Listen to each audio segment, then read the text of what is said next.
नमस्कार दोस्तों, मेरे चैनल में एक बार फिर से आप लोगों का स्वागत है।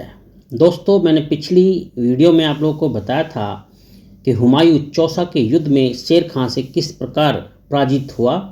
और पराजित होकर हुमायूं आगरा पहुंचा, जहां उसने अपने भाइयों से विचार विमर्श किया। दोस्तों, आज मैं अपने इस वीडियो में बताऊंगा आप लोगों से कि जो कन्नौज अर्थात जिसे हम बिलग्राम का युद्ध भी कहते हैं, तो इस कन्नौज या बिलग्राम के युद्ध में किस तरीके से हुमायूं की बुरी तरीके से हार होती है और हुमायूं जो है अपना निर्वासित जीवन जीता है, यानी कि उसका सारा राजपाट छीन लिया जाता है शेर खां के द्वारा। तो दोस्तों, चलिए मैं स्टार्ट करता हूँ कन्नौज अर्थात बिलग्राम का युद्ध। तो दोस्तों, ये जो कन्नौज यानी जिसको हम बिलग्राम का युद्ध भी कहते हैं, 17 मई 1540 ईस्वी को लड़ा गया था।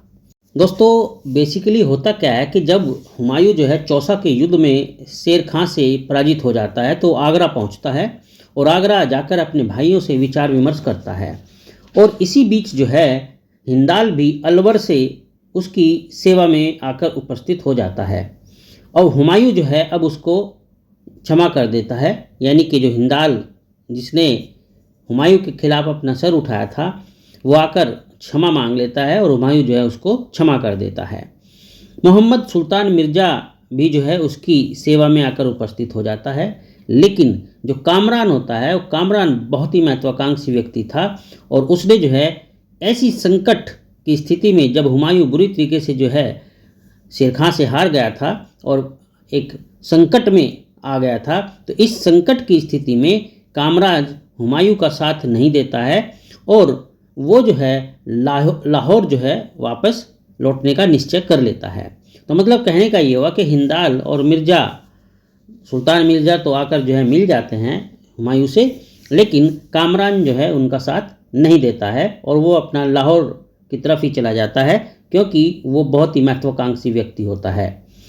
अब बाबर के जो चचेरे भाई रहे मिर्ज़ा हैदर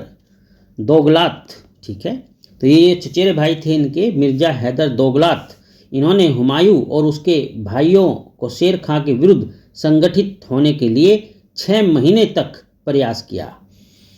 इस बीच कामरान जो है अस्वस्थ हो जाता है और इस तरीके का भ्रम हो जाता है कि उसे बादशाह के आदेशानुसार विष दे दिया गया है। इस कारण लगभग 1000 सैनिकों को सिकंदर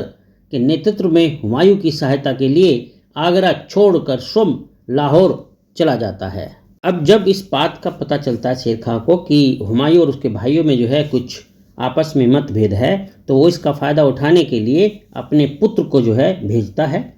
और ये इनका जो पुत्र होता है कुतुब खां, ये कुतुब खां चंदेरी की ओर निकल पड़ता है और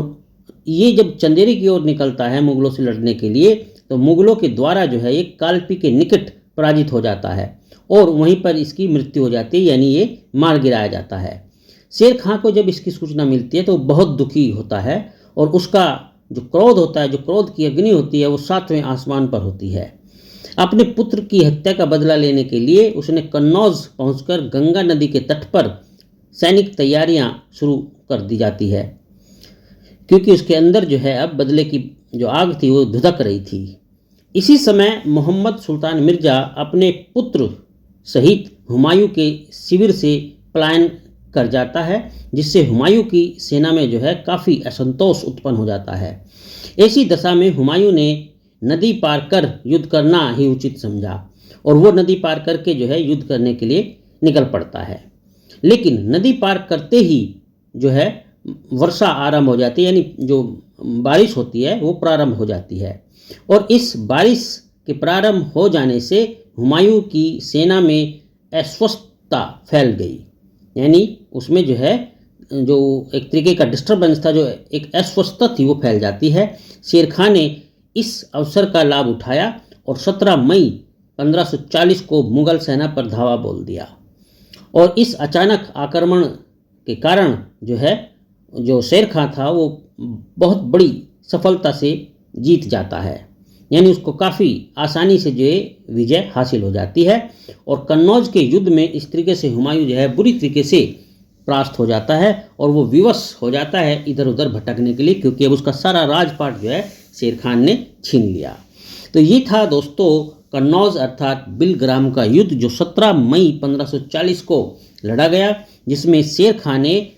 हुमायूं को बहुत आसानी से जो है बुरी तरीके से हराकर जो है उसको निर्वासित जीने के लिए मजबूर कर दिया। तो दोस्तों बताना आपको कैसा लगा, कमेंट करके ज़रूर बताना। चलिए मैं आप लोगों के कमेंट का इंतजार करूंगा। आप लोग अपना ध्यान रखना, आपका दिन शुभ हो। और दोस्तों अगर चैनल सब्सक्राइब नहीं किया है तो ज़रूर कर लेना। चलिए आपका बहुत बहुत धन्यवाद।